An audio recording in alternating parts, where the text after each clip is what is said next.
សូមស្វាគមន៍និងសូមជម្រាបសួរមកកាន់ Channel BK Media ថ្ងៃផងដែរខ្ញុំនឹងបង្ហាញបងប្អូនអំពីវិធីធ្វើការបដូរ wallpaper ចេញដាក់រូបឡានឬក៏អ្នកខ្លះគាត់ជាប់ map ក៏ដឹងថាចេញពីកន្លែងនោះធ្វើមិនបានចឹងដើម្បីធ្វើការបដូរនេះគឺជារថយន្តបាទប្រភេទពួក DPL S05 ដែលខ្ញុំលើកយកបង្ហាញអំពីរបៀបដូរបានចឹងការដូរនោះគឺមានពីរវិធីទី1គឺបងប្អូនប្រើម្រាម13ដើម្បីធ្វើការអូសពីស្ដាំមកឆ្វេង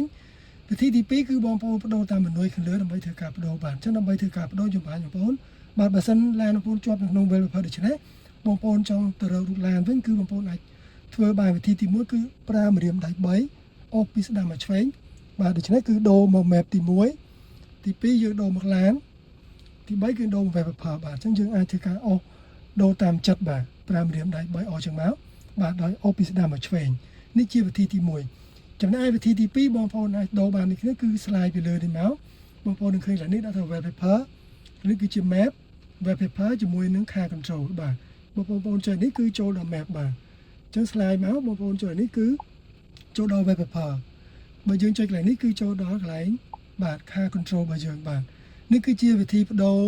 បាទនៅលើ wallpaper ដែលអ្នកខ្លះគាត់រកបដូរបាទអត់ឃើញដោយសារអ្នកខ្លះគាត់ជាប់ wallpaper យ៉ាងទៅបាទគាត់ដឹងថាទៅដូរថ្មីឬក៏អ្នកខ្លះជាប់ដល់ map បាទចូលដល់ map ទៅគាត់ពិបាកដោះដូរអាហ្នឹងអញ្ចឹងបាទនេះគឺជាវិធីខ្លីៗដែលបងប្អូនអាចធ្វើការដូរបានដោយខ្លួនឯងបាទចឹងការបង្ហាញខ្ញុំមានតែប៉ុណ្ណឹងបើមានចំណុចណាឬលុះខាតសូមខន្តីអភ័យទោស Channel BK Media ផងហើយសូមជួយ Subscribe Channel BK Media ផងដើម្បីទទួលបានវីដេអូថ្មីៗបន្តទៀតសម្រាប់បងប្អូនណាដែលមិនទាន់បានជួយ Subscribe នោះបាទសូមជួយ Share វីដេអូនេះបន្តផងដើម្បីដឹងពីវិធីដូរបាទនៅលើ screen រថយន្តបាទភេទពួក DPL S05 ឲ្យអ្នកនរគ្នាចេះទាំងអស់គ្នាផងបាទជាចុងក្រោយសូមជម្រាបលាបងប្អូន